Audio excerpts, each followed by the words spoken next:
What is up, everybody? Coming to you live from my parents' house. You got episode 9 or 9 of the Changavi Aftershow, the show you mustn't quote in your research paper, as we call over here the Changavi gang.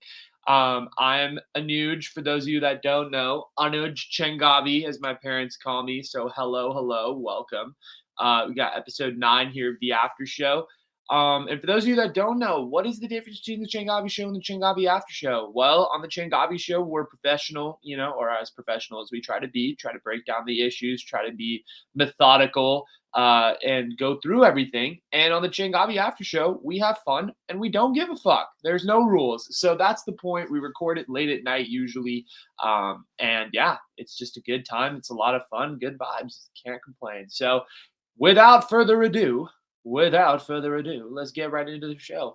You know, in this show, let me say something real quick about this Changavi After Show. This Changavi After Show and the Changavi After Show in general is just a bunch of thoughts that I have as a person throughout the course of a week in the human life. And so this whole fucking show is literally just me riffing and rambling and talking about random shit that pops up in my head.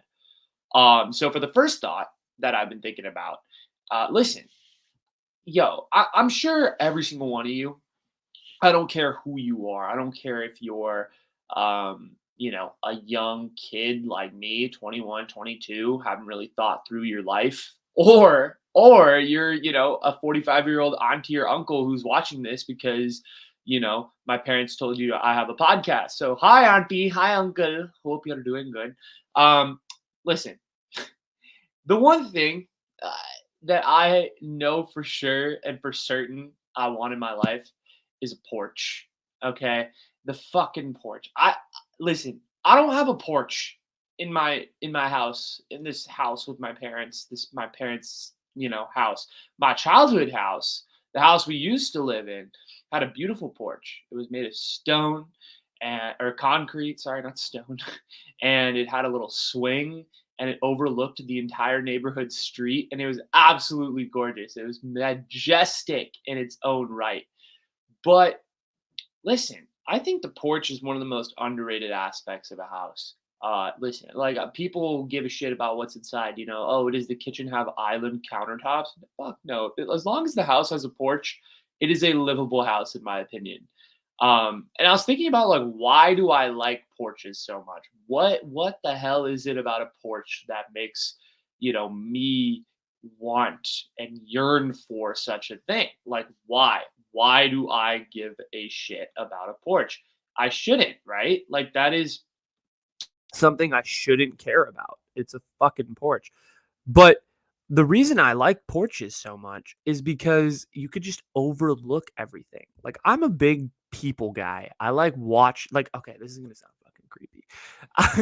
I just like sitting in one spot and like looking out at the abyss. Whatever abyss that may be, that may be me like sitting at the edge of a beach and staring out at the ocean or me staring at from my porch out into the street. Like I enjoy staring at like a random direction and just wondering what happens when you can't like be on that line of sight. I think that's just such a fascinating thing for me as a person. Like I am just attracted to that particular scent of thinking.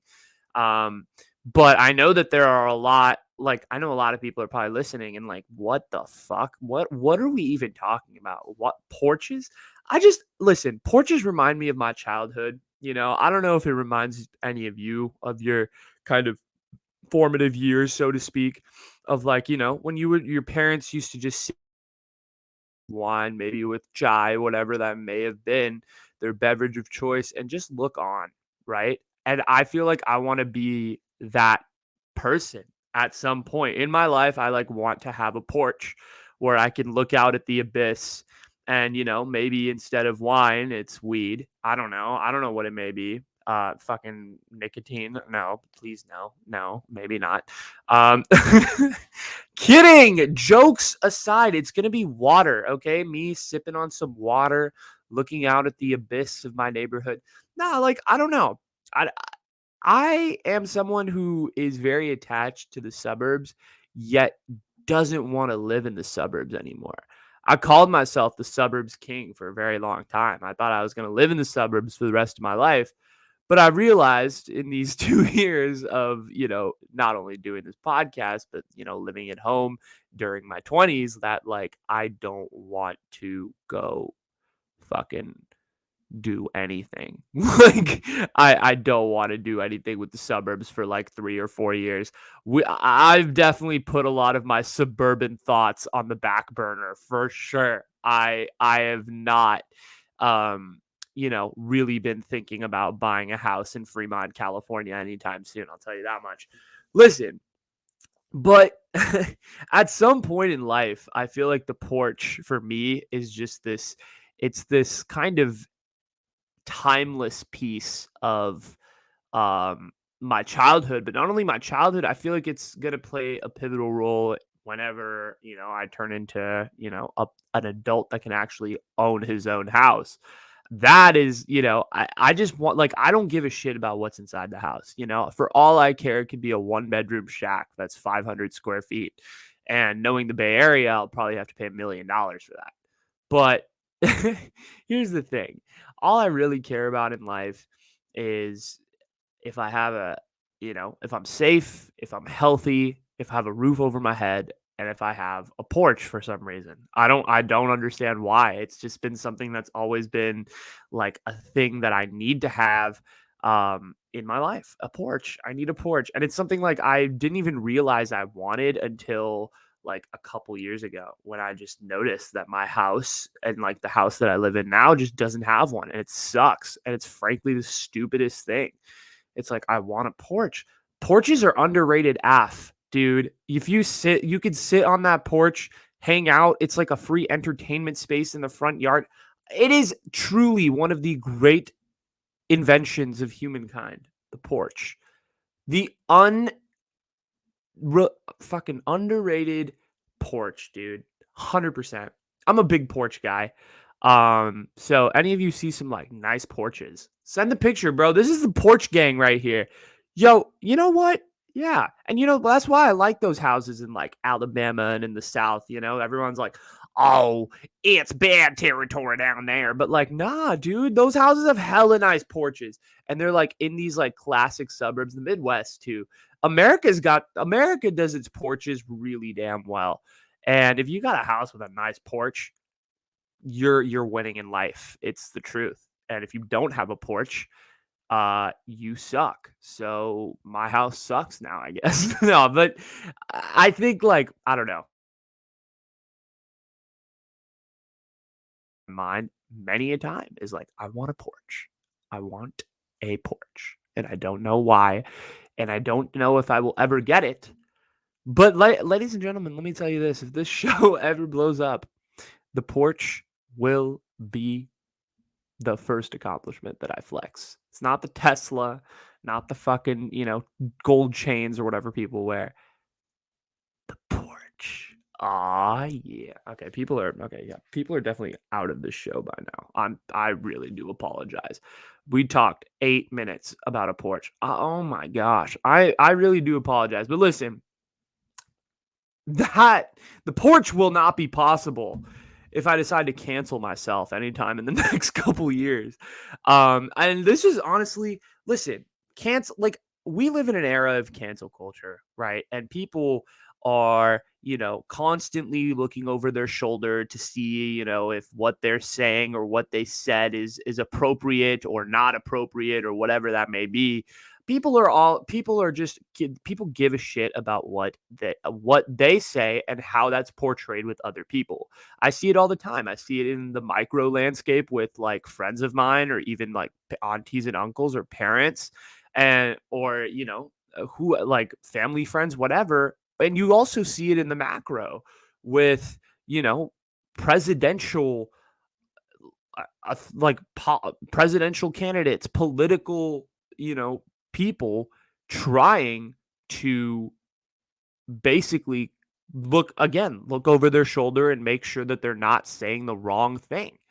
And and that's cancel culture, right? You say one wrong thing, one text gets pulled up, all you have to do is go to twitter.com, post under some fucking random Twitter handle that you make up in 10 seconds, and all of a sudden you may or may not have taken down a celebrity or someone of power if you have some MO against them. And cancel culture, listen, I am a vocal advocate against cancel culture. I think it's spawned in a good light, but I think at the end of the day it is kind of this very toxic force, and it doesn't and it was built to do one thing, but it has really shifted into another scope and another light. That being said, myself, what the fuck do I have to do with this whole cancel culture rant that I just went on? How fast do you think I did a thought of the week. When I used to do thought of the weeks, for those of you that are fans from when I used to do thought of the weeks, I did one thought of the week about how fast could I get canceled. And I think the answer I came up with was like 7 seconds. And I was honestly like, I was revisiting that thought. I was like, could I really get canceled in 7 seconds? Like the conclusion I drew about a year and a half ago. And I was looking through my chats and I typed all the buzzwords that you would want to know, all the racial slurs, just various bad things that would get me canceled if I were to say on social media. I typed them into my chat window. I'm being perfectly transparent with people because I do not care. So I typed in all of the most effed up stuff that you could possibly think of into this like chat bar just to see if I'd said any of it or if I'd been in chats that had said any of these things. Oh yeah, I mean, there are members of the chat that I think I could cancel within a matter of 5 seconds. I look through some of my text chats; they're pretty bad. They're pretty bad. I say some bad stuff. But listen, am I going to apologize for any of it? Like, okay, let me just make a disclaimer real quick, because I'm sure there's people out there that are like, "Whoa, what is he trying to say?" Okay, listen. What I mean by bad stuff is like I made like fucked up jokes. I've never. I'll go on the record and say this, and there's probably gonna be a lot of people that don't believe me. I have never said the N word in a chat. In fact, I have records of me saying don't say it to other people in the chats. And I'm not trying to say this is like a flex or anything. Like, oh, he's so clean. Like, fuck no. I have said like the R word slur a few times in chats. I'm not even gonna lie. I've said the the F word slang F word slur against the LGBTQ community many a times in high school. Um, what are other like I've said some stuff like that, but I've never said the N word. That's the one line I actually have not crossed in quite some time. And but all of these other things, if people were to find pictures of it and post it up on the internet, yeah, they would cancel me. But like I will openly admit it myself. I've said those words in the past, but here's the thing, right? This is the bullshit part about cancel culture is I feel like people love bringing stuff up from the past to take down people of power, right? And they post pictures of it and they put it on the internet and everyone's like, oh, this person isn't the person I thought he was or she was or they were. And it's over. It's over. And it's like, dude, what the hell? Like, what? This happened when this person was like 13. Relax. Like, people get so all up in arms about everything. And it's like, dude, you make mistakes as a person and you move on. Okay. Like, listen, if you were to do that at 20, even if you were to do that at 25 and you're a 35-year-old man and you get canceled, right? Like that was 10 years ago. I'll give you the benefit of the doubt. But like, yeah, if you did it again and there's like repeat offenses, like, yeah, maybe you need to have a greater conversation with yourself. But like, I think the whole idea of like people hiding stuff is just like so like, especially like saying particular comments. Like, I think that's such bullshit. I mean, I just put it out on the air, like all the ways you could cancel me. I've made fucked up jokes. I've said different slurs at different occasions in my lifetime. Not anywhere in the past couple years have I used particular slurs. I don't think. Um, I'll lay it out on the line. So I'll cancel myself right here. You can take me down right now. Right now, if you want me to, if you want to. I said all of those things. I own up to it. I say every single one of those were wrong. And I have done I would say, like, I have my own Changavi show, like, I educate people as to, like, what I do, and, I'm not trying to hide who I am. Like, I made those mistakes, I've said shitty things, I've made messed up jokes that may have crossed lines, I may have used slurs and all of these things, like, in the past, but that's the past. The past is the past, and, I made mistakes, I acknowledge it. I think I've gotten better as a human being since, 2015 or 16 or whatever the frick I was saying these things. So, yeah, I'll cancel myself. I'll go out on the air and say, "I've said some effed up things." You talk to any of my friends, they will probably, um, what's the word for it? They will probably corroborate that.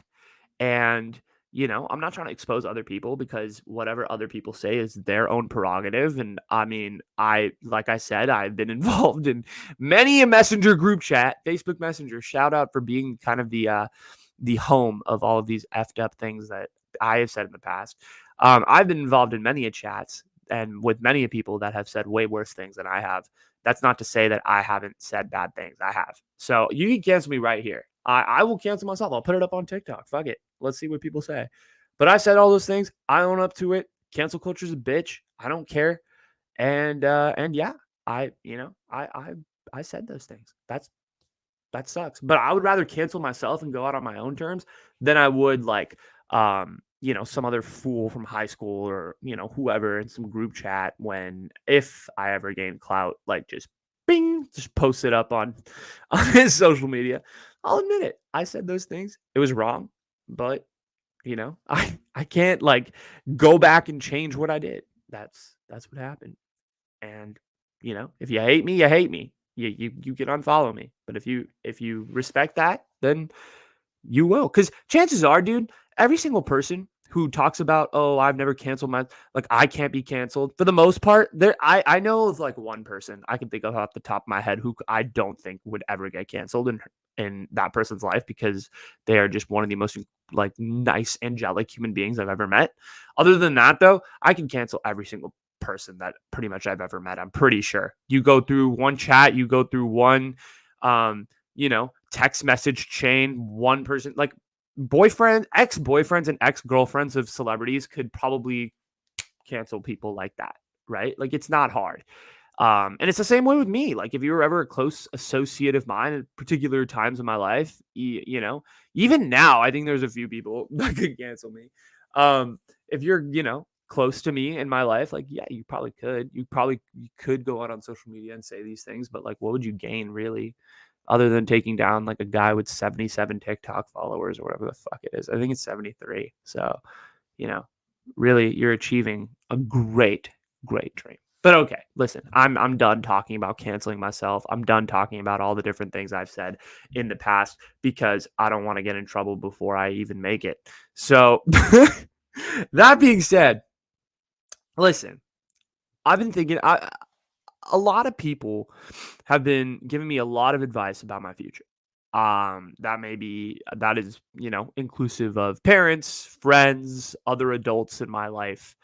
And a lot of them seem to think that college is the answer. It is the one answer that is, guaranteed to give you some security in the world. Sure. Right. But I personally don't agree with this train of thought. I've brought it up to several people, and a lot of people have scoffed at the way that I think about college, and that's fine. You can have your own opinion, you can have your own train of thought when it comes to education and all of that, and I respect that. And I respect college as an institution. But here's where I kind of, you know, get a little interesting, so to speak. Okay. So I'm going to give you guys a hypothetical situation. Hypothetically, you're 18 years old, right? And you are a high school senior. It's like May of your senior year. You've gotten into a couple really nice colleges. But one day your parents are like, hey, so and so, sit down. And they sit you down at the dinner table and they're like, look, here's the thing. You can go to college. We'll pay for college, right? And this is just a total hypothetical situation. Not all parents pay for college. Kids pay on their own, student loans. I know it. Okay. There's a whole, there's obviously 18 million different perspectives. But hypothetically, let's say your parents are paying for school, which, I mean, in a narrative sense speaking, has been kind of the norm, so to speak. But, we'll see. But there obviously is exceptions. So a lot of people have their parents pay for college, okay? And so hypothetically, your parents sit you down at the table and they're like, okay, listen, we're gonna have to take out a shit ton of loans to help pay for your college, or you're gonna have to probably help pay. But we could also offer you this. College on average costs, with everything coupled together. I'm talking about rent, I'm talking about living expenses, I'm talking about tuition, I'm talking about, books, all of that coupled together, probably around $100,000 for 4 years, right? On average, it may be, a couple thousand less, give or take, whatever, right? It depends. It also depends on where you go to school. So, I mean, I'm just going to put $100,000 as like an arbitrary number. So your parents are like, listen, you could either go to college, right? And we'll pay for your 4-year degree. You can go have fun, whatever.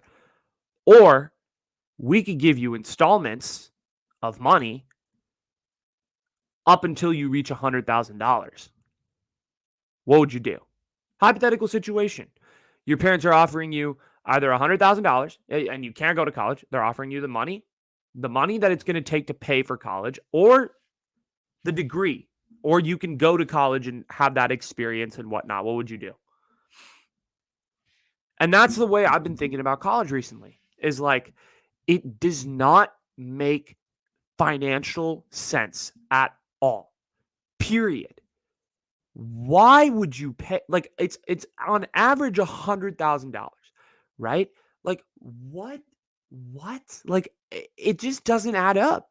College education in this country, whether you like it or not, is about 15 to 20 years behind from the actual job market that's happening now. You think a computer science degree from, hypothetically, the University of Urbana-Champaign is a degree that is actually going to be beneficial in the workforce?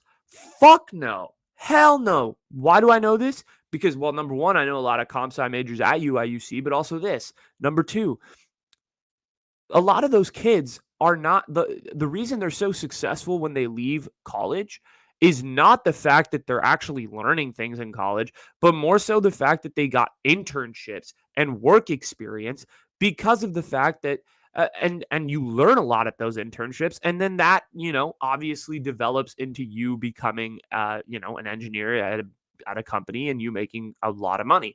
That is the truth. You learn by working. You don't learn by going to school. I'm sorry. Coding academies and the top level universities can probably teach you the same things. In fact, coding academies may be a more updated version of your education, because colleges are preparing you for jobs that are 15 years old. No one gives a shit about half the stuff that colleges are preparing you for, in my opinion. I don't think it makes sense, right? I'm a communications major. We take me, for example, right? Is my communications degree, the average salary that a communications major makes out of college, I think, is like $50,000.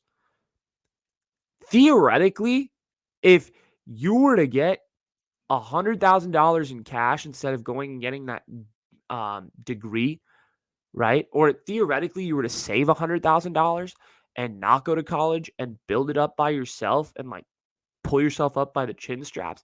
That makes more sense. It just makes more sense to me.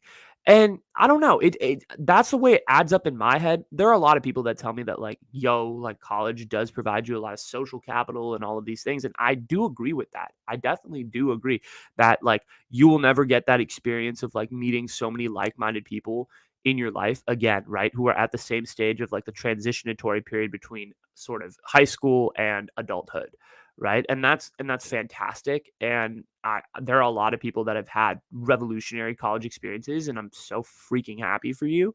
But I don't think, like, I think I've been jaded also because I've been in this pandemic for 2 years and I have not experienced really what college is like, and I don't think I ever will. But like my college experience is the biggest abnormality, right? And we've talked about that at length. But anyway, like it goes back to this whole idea of like, would you rather have $100,000 or a college degree? Hypothetically, there are people that go on reality TV shows and compete for $100,000. They go on fucking Too Hot to Handle and don't have sex for 3 months to get $100,000, and a degree costs $100,000. I'm like, dude, this makes no sense. It makes no sense. Zero sense. And obviously, $100,000 is an arbitrary number, right? It could be a little less, it could be a little more, guaranteed, right? But college education is expensive. That's the point I'm trying to make. There needs to either, like, I really hope that one day there is some cheaper alternative to a college education because college is fucking, in my opinion, it's not worth it. The experience in which they're offering you is great, right? Socially, you may be able to go and talk to people and be social and have fun and have this great experience. But I feel like I could get the same shit like traveling through Europe if if you have if you work for a couple years, go travel through Europe, go meet people, go work, you meet coworkers. The dating apps, social media, it's easier to meet people than ever before. Like I don't understand this whole idea. Like people's perception of college is that, oh, it provides you social capital and it gives you an education. The education is questionable, okay, in my opinion. I think it's a little outdated. I don't think that there are necessarily, I think the only valuable aspect, there are colleges that I think are valuable in their in sort of what's it called, in programs like co-ops. So like Northeastern University does one where it's like if you enroll for a certain major, you get a co-op, so you get actual working experience and you can translate that. See, that's return on your investment. A lot of colleges don't give you that shit. A lot of college, like I'm probably going to go to a UC, right? Or a CSU, a state school, a California school. I'll go to these California schools. They'll be like, okay, like you just take these classes and you get the degree and we don't give a shit about you. That's life. Like we just want your money and they're going to get it. But, that's probably what it's going to be. It doesn't add up in my head. Listen, and you may ask me like, why are you being such a hypocrite? You're going to school, you're literally in the community college system, you're gonna go to a 4-year college. Why are you lambasting the system, but yet you are a part of it? And that is a totally fair question. That is the absolute, $1 million question to me. And the correct answer is, well, I have Indian parents. No, no, no. But like honestly, yeah, I think like to a certain extent that is the answer. Also to a certain extent, like I I feel like I really, I really don't know. I really don't know. Like I cannot rationalize it in my head. Like, is there another reason I'm here? I do like it's not like I hate my major. Like I want to make that clear. Like I still like what I'm studying. Like it's weird, right? I don't hate college. I don't hate college for what I'm studying. I'm not like, oh, I'm a freaking 4 CS major that has to do this. Nah, like I've been lucky in my life that I've gotten to be able to explore a lot of creative avenues. Like I was originally going to college to write for film, but like, and now that I think about it, it's like, why?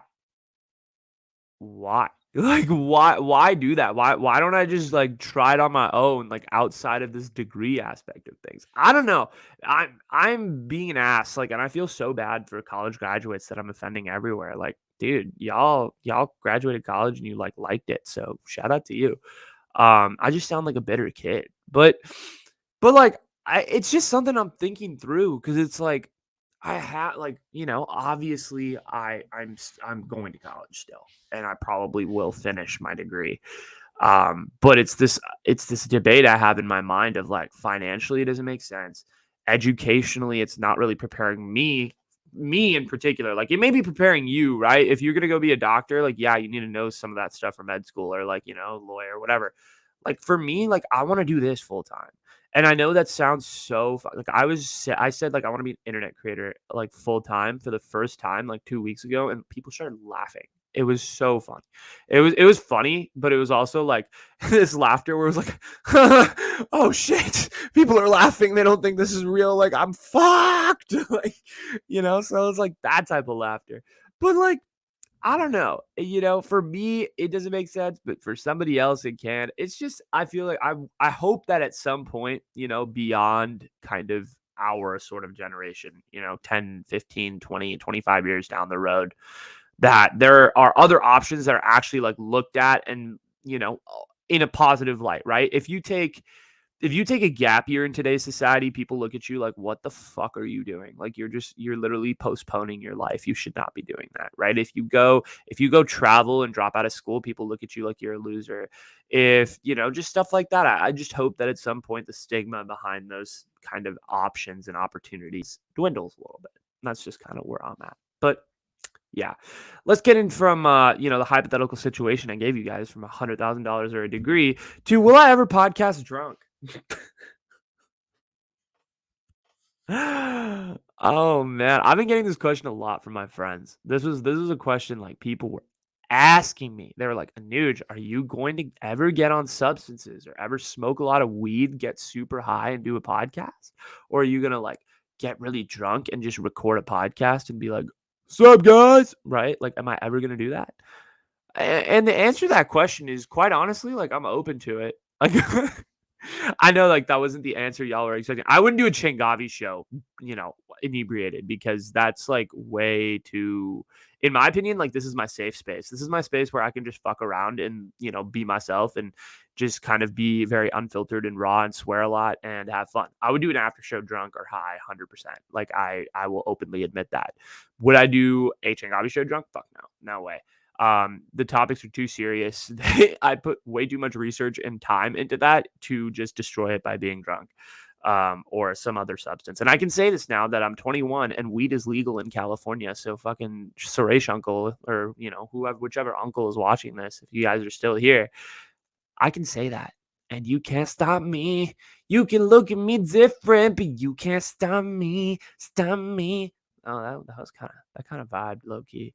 But yeah, would I ever podcast drunk? Possibly, maybe. I've done it. I've podcasted a little tipsy. Like there was one, I think on one of my late night stories, I was like drinking a beer, and a couple people caught on to it. It was really funny. I think I said something about it actually in the episode, which was funny. But there was one episode, I think it was one Changavi Aftershow episode. I was a little tipsy and I was wearing my Clay jersey. I forget what Aftershow episode it was, but I was kind of going a little off. I started singing like Ratchet Happy Birthday and stuff. I watched it back and was like, "Ooh, maybe, maybe avoid that next time." I don't know. I'm just worried that like if I were to ever do one of these episodes like a little inebriated and I would just kind of cross the line a little bit more, like I would be fucked, and say some stupid shit. But I think we're at the point, like I'm at the point where I can like, control myself. Um, I'm not fucking 17 years old anymore. And like we're actually just be canceled off the face of the job market in the world. So, we'll see.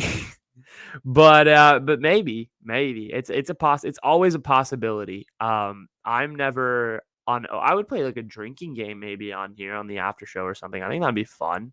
Bring on somebody like a friend or something and just play like a drinking game. I think that would be a good time actually. You know what? I just thought of a good episode idea. Okay, perfect. I'm gonna save that one in the brain bank. But yeah, maybe, perhaps. This is, to answer the people that had this question. You never know. Okay. Listen, I'm gonna transition from, podcasting inebriated to which I'm not inebriated right now, by the way. This is water. So it's Tuesday night. Or it's Monday night. Are y'all crazy? Like, I'm not that weird. Come on. Listen. Okay. The lows of being a creator. This is something I actually want to be like earnest and talk about. We've been fucking around for 34 minutes here. I want to be serious for a second. Listen, I had a pretty big low this weekend. And it wasn't like necessarily like anything that anyone said or did, but I Last week, I worked my ass off on episode 23 of the show. It was, or of the Changavi show. It was about the first. So I had to split it into 2 episodes because, as usual, my computer battery sucks. So I split it into 2 episodes. I did the first half was basically breaking down the Super Bowl for non-sports fans because I know I do a lot of sports topics on here, and a lot of people don't understand what I say, and I feel really bad. So I was like, okay, like let me try to like cater the non-sports audience and really just like break down every aspect of the game. And like I wrote down all these copious notes, like trying to break down the stars of the team and like why you should watch this game and why you should care. And because like I'm passionate about sports and like I genuinely really like want to make that, to connect other people who probably wouldn't connect with the game otherwise, like connect with the Super Bowl. And then I did the second half of the episode about Valentine's Day and about like the historical origins of it and why should we celebrate it and like changing the definition and like my relationship to love and all of these things. And I thought it was a really good episode. Like I really put in a lot of work into it. I worked my ass off on it and I put it out and I was really proud. And, the whole weekend passed and one person saw it. One person. That's it. My usual episodes, like I've been ranging now, like combined platforms, like 30, 35 people combined platforms on a really good day, maybe 60 combined. I'm talking about like all platforms, but on like a really shitty episode, like maybe 10, 15. This was the worst episode that I have put out in ever. Ever. This was the worst episode I ever put out. And in terms of just views. But I felt like in terms of quality, it was like the best episode, one of the better episodes I put out in a while. And I was just so bummed. I was bummed about it for 2 days. I didn't say anything to really anybody because I'd put out a TikTok the week before saying, I'm going to be the GOAT and I'm the greatest on this very mic sitting right here. That's exactly what I said. But the next fucking day, like, or like 3 days later, like this is the life cycle of a creator. Like you feel so good one day and you feel like you're gonna make it, and then the next day you just get hit with a fucking boulder, and you're like, oh yeah, okay, I'm nowhere near where I think I'm gonna be, and that is a hard pill to swallow. It is a very hard pill to swallow. It's difficult, um, to because listen, like there are days where I record this podcast and I feel absolutely on top of the world. I feel like I'm the fucking beast and I'm a legend and all of these things. And then there are days where after I record this podcast, like fuck, I literally am the worst at what I do. And I thought I would just be transparent that like, yes, like 100%. I want to make this very clear. Like I still have an inner confidence within me that like I'm going to make it as an internet creator. Like totally. I really do. Like I have this weird, like uncanny gut belief that like this is where I need to be and this is what I need to be doing. But I also have this really, really complicated relationship of like, I will feel great. And like as a creator, like I'll feel great one day. And then the next day you'll just get hit. And it's just like, wow, like people really don't give a shit, you know? And it's not like I'm not even trying to blame people. Like that's the thing. Like I'm not trying to blame, you know, me. Like I'm not trying to blame you guys. I'm not trying to blame anybody. Like I need to do a better job, right? I need to be better. I need to create better content that maybe resonates with my audience a little more. Um and maybe I need to be like better. Maybe I need to take a long, hard look at myself in the mirror and be like, am I doing the right thing? Like not in terms of like my career, but like in terms of like my content. Like what went wrong here? What can I prevent from this happening? But also like I have to realize that like I'm still young. Like I'm just starting. This is the first year. Like it took Lily Singh 10 years to like or like to really get off the floor. It took her like 3. But like it takes creators time. And every creator's got their own path. Every single one of them has their own unique path. And I look at every single creator and like nothing comes easy. This is a hard field. And there's going to be days like and there's going to be episodes and stinker YouTube videos that just perform so badly that you want to just like hide in your blanket and cry for a weekend. And that's pretty much what I did that weekend. Like last weekend is I just like hit away and was like, yeah, I'm not talking about this. Like I this sucks. This is the worst. I just kind of stepped away from podcast shit for like 2 days. But not really. I also was like, you know, thinking about stuff, but I was just like, I need to, like, I couldn't get that out of my mind. It was really, it was very difficult. I was shocked. I'd feel that way. But like, I think when you put in so much time and so much effort and you see that like publicly it's not paying off the way you would like it to, it just, I felt like this internal pressure to be like, okay, like I need to like go. I need to go more hard. I need to like produce something that actually makes people want to listen. And that was a shocking moment for me. I'm not even gonna lie. It got punched a little bit. And I'm beyond, like, there's a lot of creators out there that are very um that don't express this kind of attitude of like, it's always a good time, it's always, high energy, all this stuff. But like, yeah, there's some lows too. And this is just one of the lows. But if it's one view on a YouTube video I'm worried about, I'm fine. Like, in the grand scheme of things, I'll be okay. I'm not worried. So, I truly am not concerned in the long run of things. But yeah. Listen. The weather was definitely my saving grace, I would say, in the last weekend. That video stuff was tough, and the views and all that, and the interaction with this last episode. But California is just, it never fails to put a smile on my face with its music, with its beautiful weather, with its amazing vibes. Like, I love this state more than any other. And I had this conversation again at work today. People were like, oh yeah, like I don't know if I want to stay in California. I'm like, dude, you know how good you have it here? You know how good you have it in CA, in Cali? You know how good you have it in NorCal in particular? SoCal is just spread out as fuck, and there's hella traffic and shit, and there's 25 Rams fans. Okay, that's literally what Los Angeles is. The Bay, like, I no hate on SoCal. It's probably one of my favorite places. It's my other favorite places in the world to live. I just crap on it because I have to. I'm from Northern California. Come on, cut me some slack.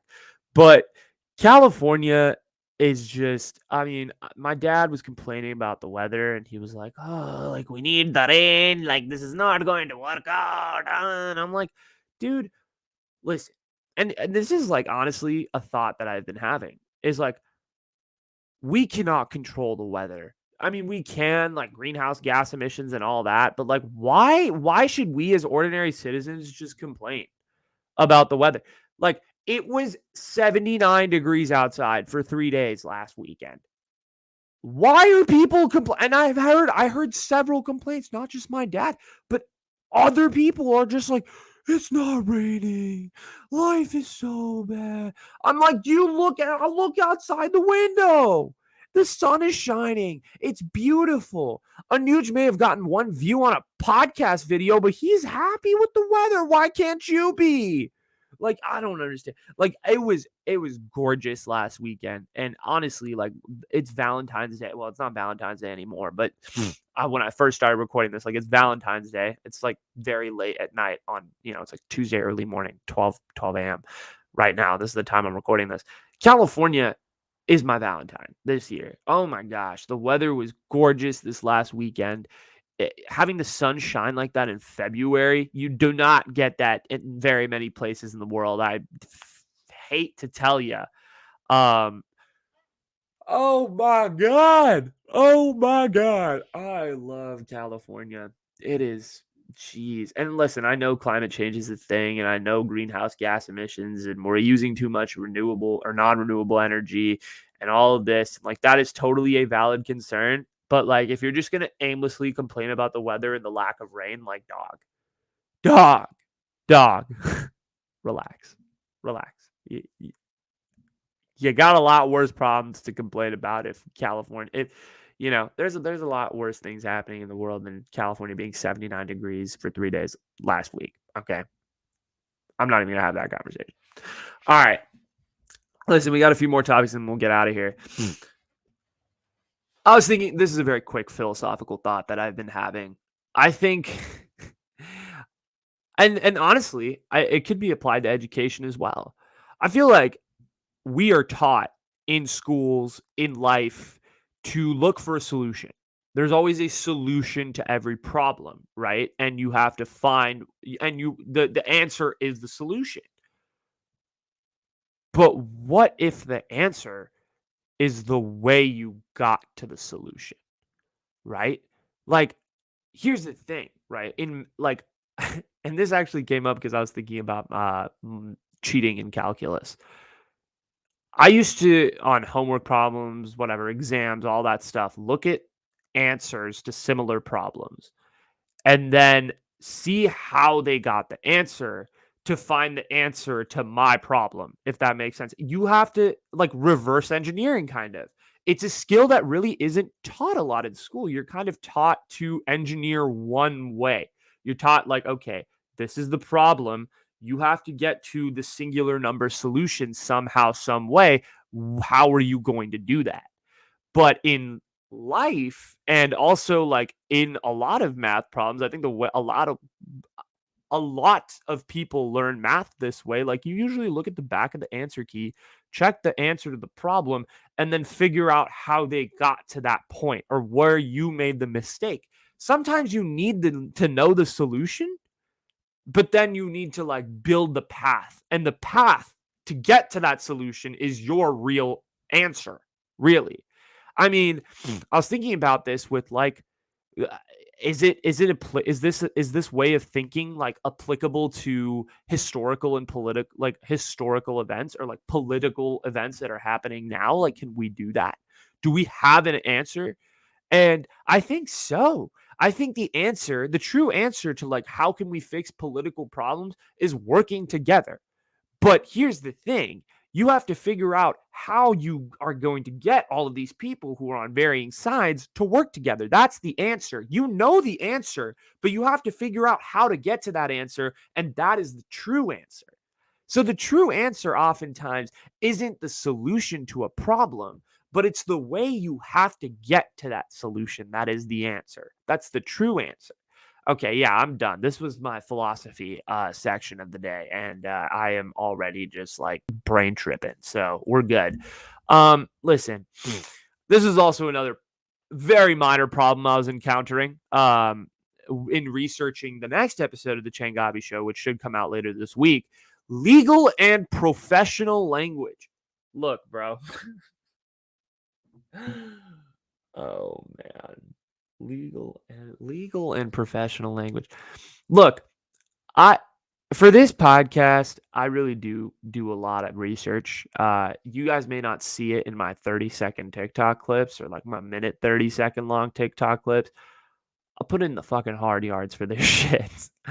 I read government documents. I read primary sources. I read New York Times articles. I go through Twitter sometimes. I do a variety of things to research. But I think reading government documents is probably the hardest thing that I have to do. Why? Why should it be that way, right? And that's the thing that I was thinking about as well. Aren't government statutes meant for citizens to follow the rules? So shouldn't they be written to the language of the citizens rather than in kind of this legal jargon that these laws are often written in? Isn't that something that like people like I feel like everything that's written in and the way that people speak within the House of Representatives, within politics, within the government is so very hard to understand. It's very difficult for like a normal American to be able like if you were to go through like I'm reading about sports betting in California and I was reading the different initiatives and these initiatives are extremely dense. They're 5 pages, but they're extremely and like they're extremely dense and they're intense and they're just filled with a lot of words that I don't even know the fucking meanings to. I don't. I'm a community college student, bro. Like I'm 21. Like I probably have the IQ of like a normal person. I'm average. And like these things are difficult to understand. Like they use very long words. They're worded in really awkward ways. Why aren't laws just written like the way that we communicate? Why aren't laws written like the way authors write books where it's easy to communicate the message? Shouldn't it be written that way? Why are we writing in legal statutes and all this shit? Why are the laws and why are bills and all of these things written in such a such a hard way to understand. We're supposed to be the citizens that understand the rules. So if we want to refer to those laws and those rules, shouldn't the language be at a level in which everybody can be able to understand? Why is it just that lawyers and people who go to established schools and graduate with fancy degrees are the ones to answer and interpret the laws for us? Why can't the normal person like me or you or him or her or them be able to read the laws and understand them themselves? Why do we have to wait? That is why do we have to, depend on the interpretation of these lawyers? Why are Supreme Court dissents so fucking hard to read? Because I don't know. I don't know the answer to that. Why can't we break down the language into something simple so that everybody else can understand? Why is it almost feels like there's two different forms of English when you read legal and professional documents, like I'm talking particularly government related versus something that I may write or something that, uh, something that Malala may write in her memoir, right? Malala's English and her memoir English is very different than Ruth Bader Ginsburg's dissent opinion in Citizens United versus DC, right? That's a whole separate, they're just two different forms of the language at that point. It almost feels like you're reading two different languages. It's crazy. And that's kind of the way that I'm thinking is just like, why shouldn't there be kind of one universal form that we all communicate in rather than it be like these kind of sort of separate playing fields that the citizens and the educated people who are making the laws are on, right? It's kind of weird. I really do wish there was some more accessibility in regards to laws and dissents and opinions and all that stuff. Okay. And I was told this. This is the last thought I want to talk about. I know we went off the fucking rails today, but that's what we do here at the Changavi Aftershow, my safe space, a new just therapy session. Aunties and uncles apparently are my main demographic. I've been informed that a lot of aunties and uncles watch this freaking show. So, auntie and uncle, what the fuck is up? No, I'm kidding. I'm kidding. Honestly, though, if aunties and uncles watch these shows and make it this far into the episode, shout out to you. You know what? DM me on Instagram so I know who you are. Or Facebook or wherever you're watching. Hell yeah, love it. If you guys can get through my language, if you guys can get through me canceling myself to the internet, being an asshole, all of these things, hey, um, I aunties and uncles are my main demographic, bro. Apparently, according to some people, they're the ones that interact with my posts and comment and are socially present in my life. So hi, um, why? I'm so utterly confused. Are you guys learning anything from this, or are you guys just listening to this because you see this beautiful brown face and this beautiful background, right? I don't understand. Aunties and uncles shouldn't be my main demographic for this. I'm actually aiming for the aunties and uncles' kids. I'm aiming for the Rohit and the Karan and the Chandra and the Richa and the Aditi, and I'm aiming for all of those people. And also, the Mollys and the Sues and the Kristens and the, Alleys of the world, right? I'm also aiming for them. And, of course, can't neglect the people of other cultures as well, not just white and Indian. We're going for every name in the book, but obviously I do not have the time to list every name of every person. But aunties and uncles, if you're my main demographic, show me more love, bro. Show me more love. Share me on your Facebook profiles. Show me all your friends, all those uncle friends of yours. Share me in the WhatsApp groups, dog. I want to go WhatsApp viral. I think, you know what? That's the way to fucking grow as an Indian creator. Go WhatsApp viral. I want to be in those good morning texts with, Shubla Auntie and all of them, sending those freaking flowers to each other. I want to be in those texts. I want to be in those threads. Get me in the freaking WhatsApp threads, dog. People, I want to be in the WhatsApp threads. I want to be WhatsApp viral. That's my goal. I want to be WhatsApp viral. I've decided. I have decided that I'm going to be in all the Indian dads cricket groups. I'm going to be in all the moms puja groups. I'm going to be in all the family group chats. I will infiltrate the WhatsApp threads. You best be ready. Okay, that's all I got. I'm too tired, and as a good Indian boy, I got to study tomorrow. So, namaste to all my good aunties and uncles that are still watching. To everybody else, thank you so much for watching this episode of the Changavi After Show. Really appreciate it. If you could like and subscribe, I would love you forever. If you're on Spotify, go ahead and hit the follow button. If you're on any other podcasting platform, go ahead and give me that 5-star review or whatever review. I know it's particular to Apple Podcasts. So if you're on Apple Podcasts, give me a good review, please, por favor. And yeah, that's all I got. Thank you guys so much for listening. I really do appreciate it. We'll be back later this week with some Changavi show stuff, some actual materialistic material rather than me just shooting off my mouth. As my dad likes to say, stop shooting your mouth off. You do not talk like this on your podcast, right?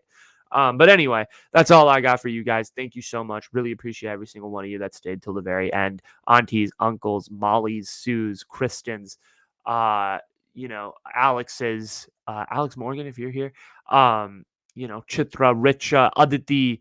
Why am I naming all girl names? Kushal, Vinay. Okay, now I'm just naming names at this point. Okay, anyway, guys, thank you so much for listening. I really appreciate every single one of you. And just be ready because I'm infiltrating Fremont, California's WhatsApp groups very, very soon. It's happening. Bye, everybody. Signing off from my parents' house, Anuj. Peace.